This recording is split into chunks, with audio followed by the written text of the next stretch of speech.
1-to-1 ஆன்மீக நேயர்களுக்கு தாரண்யாவின் அன்பு வணக்கங்கள். கடந்த நிகழ்ச்சியில் உத்திரம் நட்சத்திரத்தின் பலன்களை பார்த்தோம்.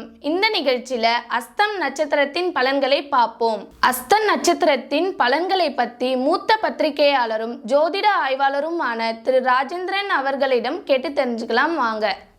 வணக்கம் சார். வணக்கம்மா. அஸ்த நட்சத்திரம்னு சொன்னாலே பொதுவாக எல்லாரும் அறிவாக இருப்பாங்க, அழகாக இருப்பாங்கன்னு சொல்கிறாங்களே சார். ரெண்டாவது இவங்க விநாயகர் பிறந்த நட்சத்திரம்னு சொன்னதுன்னா இன்னும் அறிவாக இருப்பாங்கன்னு சொல்கிறாங்களே சார். இதை பற்றி கொஞ்சம் சொல்லுங்கள் சார். பொதுவாக எல்லா நட்சத்திரத்தை பேசும்போதும் அவங்க அழகாக இருப்பாங்க, அறிவாக இருக்காங்கன்னு சொல்லணும். அப்போ தான் பார்ப்பாங்க, இல்லாட்டி பார்க்க மாட்டாங்க. அப்படி தானே? எல்லாருக்கும் அழகும் இருக்கும், அறிவும் இருக்கும் இல்லையா? அதில் இது கொஞ்சம் அஸ்த நட்சத்திரத்து கொஞ்சம் கூடுதலாக இருக்கும். என்ன அப்படின்னு கேட்டால், அஸ்தம் அப்படிங்கிறது சந்திரனுடைய நட்சத்திரம் இல்லையா? சந்திரன்னாலே அழகு தானே. வானத்தில் அந்த பௌர்ணமி நிலவை பார்க்கும்போது எப்படி இருக்குது, அது வெளிச்சமும் இருக்கும், குளிர்ச்சியும் இருக்கும் இல்லையா? அதனால் கிட்டத்தட்ட அந்த கன்னிராசி அஸ்த நட்சத்திரம் அப்படிங்கிறது ஆண்களை விட பெண்கள் ரொம்ப அழகாக இருக்காங்கன்னு சொல்கிறாங்க. அதுக்குன்னு தோற்றத்தில் மட்டுமே வச்சு பார்க்கக்கூடாது. அதாவது ஏதாவது ஒரு வகையில் அடுத்தவங்களை ஈர்க்கக்கூடிய சக்தி அந்த நட்சத்திரத்துக்கு இருக்குது. சந்திரன்னாலே அப்படி தானே. சந்திரனுங்கிறதே எல்லா கிரகங்களையும் மயக்கத்தில் ஆழ்த்திடும் அப்படின்னு சொல்கிறோம்ல. அதுபோல் இந்த சந்திரனோட நட்சத்திரத்துக்கும் கிட்டத்தட்ட அந்த குணம் உண்டு. அப்போ அஸ்த நட்சத்திரங்கிறதுல இங்கே இந்த கூடுதலாக என்ன பார்க்க வேண்டியது எப்படி இருக்குன்னு கேட்டால், அஸ்த நட்சத்திரங்கிறது சந்திரனுடைய நட்சத்திரம்.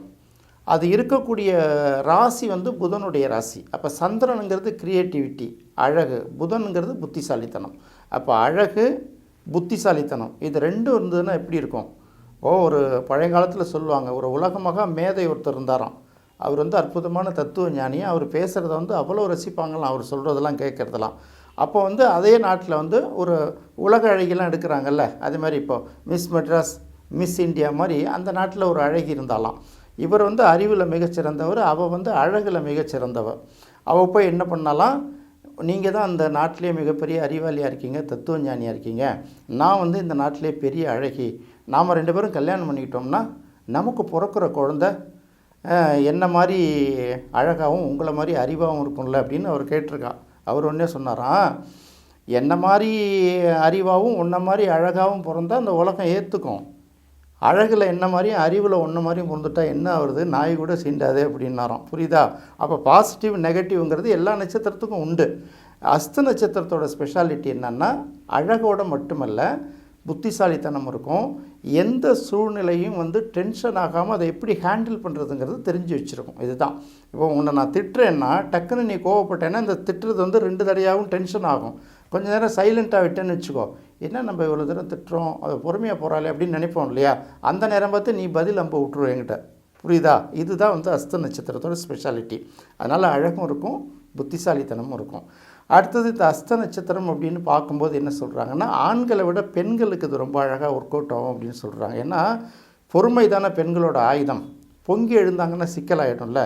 அப்போ சாதாரணமாகவே ஒரு எந்த விஷயத்தை சொன்னாலும் டக்குன்னு கோவப்படாமல், டென்ஷன் ஆகாமல், நம்ம அடுத்தடுத்து வார்த்தையை பேசி அந்த சிச்சுவேஷனை ஸ்பாயில் பண்ணாமல் கொஞ்சம் பொறுமையாக இருக்கிறதுனால, சரி இவங்கள்ட்ட நம்ம சண்டை போடக்கூடாது, இவங்க நல்ல அமைதியாக இருக்காங்க, அவங்க போய் மனசை டிஸ்டர்ப் பண்ணக்கூடாதுன்னு ஆப்போசிட் சைடில் உள்ளவங்க கொஞ்சம் உலகி போயிடுவாங்க. அதனால் அது சாஃப்ட்னஸ் அப்படின்னு சொல்கிறது.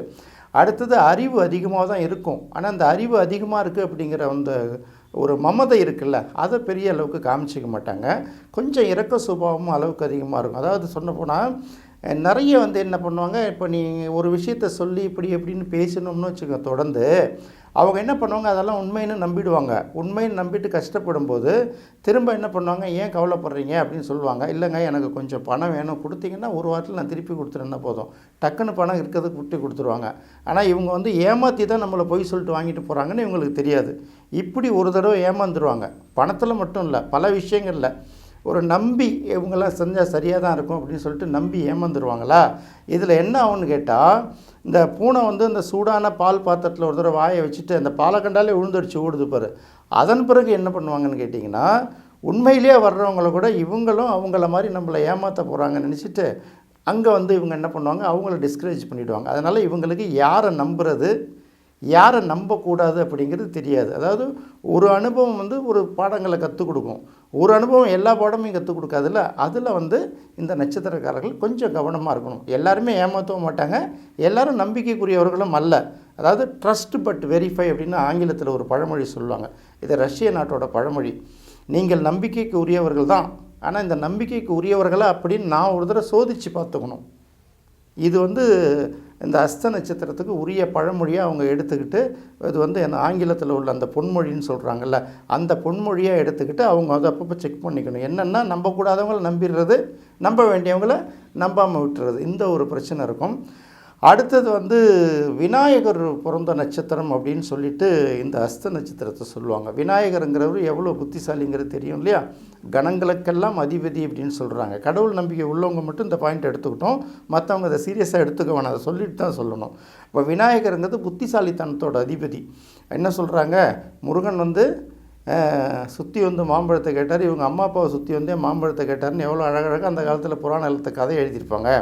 அப்போது விநாயகரோட ஸ்பெஷாலிட்டி என்னன்னா, இந்த சனி பகவான் எல்லாரையும் கரெக்டாக பிடிச்சிடுவார், யாரையும் மிஸ் பண்ண மாட்டார். அந்த 7.5 சனின்னு சொல்கிறோம் இல்லையா, அந்த 7.5 சனி அந்த 7.5 சனின்னு பிடிச்சிடுவார். 7.5 வருஷம், 7.5 வருஷமும் பிடிக்க மாட்டார், 7.5 மாதமும் பிடிக்க மாட்டார், 7.5 நாளும் பிடிக்க மாட்டார். அந்த 7.5 செகண்டு பிடிச்சா போதும், அந்த 7.5 வருஷத்துக்குள்ள எஃபெக்ட் அதில் கொடுத்துட்டு போயிடுவார்.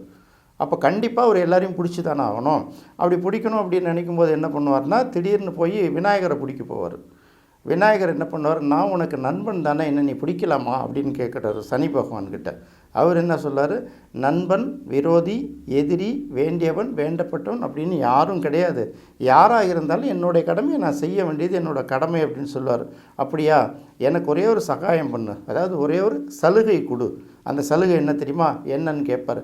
என்ன இவ்வளோ நாள் பழகிட்டல, இன்றைக்கி ஒரே ஒரு நாள் எனக்கு அவகாசம் கொடு, நாளைக்கு என்னை பிடிச்சிக்கோ அப்படின்னு சொன்னோன்னா, அப்படியா நாளைக்கு பிடிச்சிக்கிறான், சரி ரைட்டு, இல்லை நீ மறந்துடக்கூடாது இல்லையா, அதனால் என்னோடய முதுவில் நாளை உன்னை பிடித்து கொள்கிறேன் அப்படின்னு விநாயகர் எழுதி வச்சுட்டு போக சொல்லுவார். சனி பகவானே எழுதி வச்சுட்டு போயிடுவார், கதை தான் எழுதி வச்சுட்டு போயிடுவார். மறுநாள் பிடிக்க வந்தோன்னே, நான் பேச்சு மாற மாட்டேன், நான் சொல்ல கரெக்டாக காப்பாற்றுருவேன், முதுகில் என்ன எழுதி வச்சேன், நீ தானே எழுதி வச்சுட்டு போனேன், அதை போய் படி அப்படின்னு சொல்லுவாராம். இவர் பின்னாடி போய் பார்த்தா, நாளை உன்னை பிடித்து கொள்கிறேன் அப்படின்னு அதில் எழுதியிருப்பார். அப்போ நாளைக்கு பிடிச்சிக்கோ, இன்றைக்கி கிளம்பு அப்படிம்பார். இந்த மாதிரியே தொடர்ந்து அவரால் சனி பகவானால் அந்த விநாயகரை பிடிக்கவே முடியல அப்படின்னு சொல்லுவாங்க. இது ஒரு கதை. இது எதுக்கு சொல்கிறதுன்னா, அந்த அஸ்த நட்சத்திரத்தோட கேரக்டரும் விநாயகருடைய கேரக்டரும் அந்த கதையில் வரல, புராண கதையில் வர்ற அந்த விநாயகரோட புத்தி சாதுரியமும் அஸ்த நட்சத்திரத்தில் பிறந்தவங்களோட சாதுரியமும் கிட்டத்தட்ட ஒன்றா இருக்குங்கிறதுனால அது விநாயகனுக்குரிய நட்சத்திரம் அப்படின்னு ஒரு பழமொழி சொல்லுவாங்க. இயல்பாகவே பார்த்திங்கன்னா அந்த அஸ்த நட்சத்திரத்தில் பிறந்தவங்களுக்கு இந்த செல்லப்பிராணிகள் வளர்க்குறது ரொம்ப பிடிக்கும். மனுஷனோடைய சில பேரில் பேச மாட்டாங்க, நாயோட உட்காந்து பேசிட்டு உட்காந்துருப்பாங்க, கோழியோட, பூனையோட, இதுங்களெலாம் உட்காந்து பேசிகிட்டு இல்லை சின்ன பிள்ளைங்க பெரியவங்க வரைக்கும். இதெல்லாம் பார்த்திங்கன்னா அஸ்த நட்சத்திரத்தில் அந்த ஈடுபாடு ரொம்ப அதிகமாக இருக்கும். சாதாரணமாக ரொம்ப நல்ல டைப்பாக தான் இருப்பாங்க, யாரையும் சீண்டெல்லாம் மாட்டாங்க. ரொம்ப சீண்டுனா தான் பொங்கி எழுவாங்க. அதாவது இவங்கள்ட்ட யாரும் சாபம் வாங்கக்கூடாது, ஏன்னா இவங்க நல்ல டைப்பாக தானே இருக்காங்க. இவங்கள்ட்ட சாபம் வாங்கினோன்னா அது அப்படியே பலிக்கும். பொதுவாக வயிறு எரிஞ்சு யார் சாபம் விட்டாலும் பலிக்கும்னு சொல்கிறோம்ல, அதனால் இவங்களுடைய சாபம் வாங்கினா பலிக்கும். அடுத்தது என்ன பண்ணுவாங்க, ஏதாவது ஒன்று இடைஞ்சல் பண்ணிட்டோன்னு வச்சுக்கோங்களேன், இவனை கண்டிப்பாக பழி வாங்கிறது அப்படின்னு ஒரு முடிவுக்கு வந்துடுவாங்க. அதுக்கப்புறம் அவன் எதுக்கு நின்னோன்னா அவனை பார்த்தோன்னே பாவமாக இருக்கும், சரி சரி போ பாவம், இன்னும் அந்த மாதிரி பண்ணாது அப்படின்னு விட்டுடுறாங்கல்ல, இதெல்லாம் அந்த குணங்கள் இருக்கும். அதுக்குன்னு இன்னும் அப்படியெல்லாம் விட்டுட முடியாது. பழி வாங்கணுங்கிற எண்ணம் இருக்கும், ஆனாலும் அப்புறம் கொஞ்சம் நேரம் கழித்து மனசு மாறிடும். இருந்தாலும் சாது மிரண்டால் காடு கொள்ளாது அப்படின்னு சொல்கிறோம் இல்லையா, அது மாதிரி அவங்கள்ட்ட இரக்க சுபாவம் இருக்கும். அவங்கள ரொம்ப சீண்டுனோன்னா கொஞ்சம் அரக்கத்தனமாக மாறிப்பாங்க. பெண்களாக இருந்தால் அரக்கியாக மாறிவிடுவாங்க. அதனால் கொஞ்சம் கவனமாக இருக்கணும். இது எல்லா நட்சத்திரத்துக்கும் உரிய கேரக்டர் தானே. இவங்களை பொறுத்த வரைக்கும் யாரையும் நம்புறதுக்கு முன்னாடி இந்த நம்பிக்கைக்கு உரியவர் தானா அப்படிங்கிறது ஒரு தடவை வெரிஃபை பண்ணிக்கிட்டாங்கன்னா இவங்க லைஃப் லாங் வரைக்கும் நிறைய பிரச்சனை இருக்காது. இதுதான் அஸ்த நட்சத்திரத்தோட முக்கியமான குணாதிசயங்கள். பொதுவாக அஸ்த நட்சத்திரத்தோட வாழ்க்கை அப்படின்னு பார்த்தீங்கன்னா ஒரு இயல்பான வாழ்க்கை தான், பெரிய அளவுக்கு ஏற்றத்தாழ்வுகள் இருக்காது அப்படின்னு சொல்ல முடியாது. இயல்பான வாழ்க்கைனாலே அதில் ஏற்றமும் இருக்கும், இறக்கமும் இருக்கும், அதிர்ஷ்டமும் இருக்கும், கஷ்டமும் இருக்கும், இன்பமும் இருக்கும், துன்பமும் இருக்கும். இது எல்லாருக்கும் தான் இருக்கும். ஆனால் அப்படியே அடுத்தடுத்த காட்சிகள் மாறுற மாதிரி மாறிக்கிட்டே வரும். நிலவு எப்படி ஒரு 15 நாள் நல்லா வளர்ந்துக்கிட்டு இருக்கு, அடுத்த 15 நாள் தேய்ந்துக்கிட்டு வருதில்ல, அது மாதிரி இவங்களுக்கு எல்லாமே பார்த்திங்கன்னா இன்பம் துன்பம், வளர்ச்சி வீழ்ச்சி, நட்பு பகை, இது எல்லாமே பார்த்தா அடுத்தடுத்து மாறி வந்துக்கிட்டே இருக்கும். இது வந்து அஸ்த நட்சத்திரத்தோட வாழ்க்கையில் வந்து அவங்க அதை பார்த்தீங்கன்னாலே தெளிவாக புரிஞ்சுக்கும். அதே போல் இந்த உயர் அதிகாரிகள்லாம் இருக்காங்க இல்லையா, ஒரு நிறுவனத்தில் இவங்க வேலை பார்த்தாலும் சரி, ஒரு அலுவலகத்தில், அதாவது அரசு அலுவலகத்தில் வேலை பார்த்தா கூட சரி, மேலே உள்ளவர்களோட ஆதரவு வந்து இவங்களுக்கு அதிகமாக இருக்கும். ஏன்னா கூப்பிட்டு சொன்னாங்கன்னா இவங்க கரெக்டாக அந்த வேலையை பர்ஃபெக்டாக முடித்து கொடுப்பாங்க. பெரிய அளவுக்கு டிஸ்டர்பன்ஸ்லாம் கொடுக்க மாட்டாங்கல்ல, அதனால் இவங்கள்ட்ட கூப்பிட்டு கொடுத்தோம்னா அந்த வேலையை நடந்து கொடுப்பாங்கனால பொதுவாகவே இந்த அஸ்த நட்சத்திரம் உள்ளவங்களுக்கு எந்த அலுவலகத்தில் வேலை பார்த்தாலும் உயர் அதிகாரிகள் வந்து இவங்களை தெரிஞ்சுங்க. சாதாரண கடைநிலை ஊழியர் இருந்தால் கூட பரவாயில்ல, அவன்கிட்ட சொன்னால் கரெக்டாக இருக்கும், அவங்கள்ட்ட சொன்னால் கரெக்டாக இருக்கும் அப்படிங்கிற மாதிரி நம்பாங்கல்ல. ஸோ நம்பிக்கைக்குரியவர்கள், அதில் எந்த சந்தேகமும் இல்லை. பெரிய அளவுக்கு விஷமத்தனம் டிஸ்டர்பன்ஸ்லாம் பண்ண மாட்டாங்க. ஒரு 90% பீப்புளோட கேரக்டர் அப்படி தான் இருக்கும். ஒரு 10% இதுக்கு அப்படியே ஆப்போசிட்டாக கூட இருக்கும். அதனால் இந்த நட்சத்திரத்தோட கேரக்டர் அப்படின்னு பார்க்கும்போது இது தான். இப்போ அஸ்த நட்சத்திரத்தோட லோகோ அப்படின்னு பார்க்கும்போது கை தான். இந்த கை தான் காங்கிரஸ்ன்னு நினச்சிக்கக்கூடாது. உள்ளங்கை வந்து அஸ்த நட்சத்திரத்தோட சின்னம். இதை வந்து அவங்களுக்கு லோகோவாக வச்சுக்கலாம். எப்போ வச்சுக்கலாம்? இந்த நட்சத்திர நாயகனான சந்திரன் வந்து அவங்களுடைய லக்கணத்துக்கு மறையாமலோ இல்லை நல்ல நிலையில் இருக்கும்போது இது லோகோவை வச்சுக்கலாம். மற்றவங்க வந்து கொஞ்சம் பார்த்து யோசனை பண்ணி தான் வச்சுக்கணும். அது லோகோ. இந்த இவருடைய நட்சத்திர பெயர்கள் அப்படின்னு பார்க்கும்போது பூ, ஷ, ந, ட இந்த பெயர்கள் வந்து இவங்களுக்கு ரொம்ப உகந்த பெயர். இப்போ நம்ம கடகராசியை பற்றி பேசும்போது பூச நட்சத்திரம்னா ஹேமாங்கிற ஒரு பேர் கண்டிப்பாக வச்சுருப்பாங்க, அதிகமாக வீட்டில் வச்சுருப்பாங்கன்னு சொல்லுவோம் இல்லையா. அது மாதிரி இந்த அஸ்த நட்சத்திரத்தில் பிறந்தவங்க பல பேருக்கு வந்து இந்த புவனேஸ்வரி அப்படிங்கிற ஒரு பேர் வச்சுருப்பாங்க. அந்த பூவில் எழுத்து வரணும் இல்லையா, அதனால் புவனேஸ்வரிங்கிற பேர் அதிகமாக இருக்கும். அதனால் இந்த பூ, ஷா, நாடா அப்படிங்கிற எழுத்து ஒருத்தவங்களோட ஆரம்பித்தா கூட அவங்களுக்கு வந்து இந்த அஸ்த நட்சத்திரத்தோட ஆதிக்கம் கண்டிப்பாக இருக்கும். அந்த இடத்துல இதை வந்து மறக்கக்கூடாது. அஸ்த நட்சத்திரத்துக்கு உரிய அதிதேவதை காயத்ரி தேவி, ஆதித்யன். பரிகார தெய்வம் அப்படின்னு பார்க்கும்போது பெருமாளையும் எடுத்துக்கலாம், விநாயகரையும் எடுத்துக்கலாம், 2 பேரையும் வணங்கலாம். இது முக்கியமானது. இந்த அஸ்த நட்சத்திரத்துக்கு உரிய மரம் அத்தி மரம். உரிய பூ அப்படின்னு பார்க்கும்போது சந்திரனுக்குரிய வெள்ளை அல்லி. விலங்கு அப்படின்னு அஸ்த நட்சத்திரத்துக்கு உரிய விலங்குன்னு பார்க்கும்போது பெண் எருமை. பறவைன்னு பார்க்கும்போது கருடன். பொதுவாக அந்த பெண் எருமை இந்த கருடனுக்கெல்லாம் தொல்லை பண்ணக்கூடாது அப்படின்னு சொல்லுவாங்க. கருடனை நம்ம தொல்லை பண்ண முடியாது, ஏன்னா அது பறக்கிற உயரம் நம்ம போகவே முடியாது. எருமைகளுக்கு ஏதாவது இடைஞ்சல் பண்ணலாம், அதை வேணால் பண்ணாமல் இருந்தால் ரொம்ப நல்லாயிருக்கும். கம்ப்யூட்டரும் கணபதியும் அப்படின்னு சொல்லுவாங்க. என்னுடைய ஆசான் நெல்லை வசந்தனையே எழுதியிருப்பார். இந்த கம்ப்யூட்டர் வந்து எவ்வளோ ஃபாஸ்ட்டாக கணிக்குதில்ல. கணபதியும் விநாயகர் வந்து கணங்களுக்கு அதிபதியான விநாயகரும் பார்த்தோன்னா கிட்டத்தட்ட அந்த கேரக்டர் இருப்பாங்க. அப்போ அஸ்த நட்சத்திரம் வந்து மூளை வந்து கம்ப்யூட்டர் மூளை. இதை நல்லதுக்கு பயன்படுத்தும் போது அவங்களுக்கு நல்ல ரிசல்ட் கிடைக்கும். சாதுரியத்துக்கு பயன்படுத்தணும், அதாவது அறிவும் திறமையும் ஆக்கத்திற்கு பயன்படணும். அதுக்கு மாதிரி அவங்க பார்த்துக்கிட்டாங்கன்னா அவங்களுக்கு லைஃப் நல்லா இருக்குங்கிறத இங்கே நம்ம வந்து மறக்கக்கூடாது. அஸ்த நட்சத்திரத்துக்கு உரிய சித்தர் அப்படின்னு பார்க்கும்போது கருவூரார் அப்படிங்கிற சித்தர் தான் இந்த நட்சத்திரத்துக்கு உரிய சித்தர். இந்த கருவூராரோட ஜீவ சமாதி வந்து கரூர் அப்படிங்கிறதா, கருவூர் தான் இப்போ கரூர் அப்படின்னு இருக்குது, அந்த கோயில்லையும் இருக்குது. தஞ்சை பெரிய கோயில்லையும் கருவூராரோட ஜீவ சமாதி இருக்குது.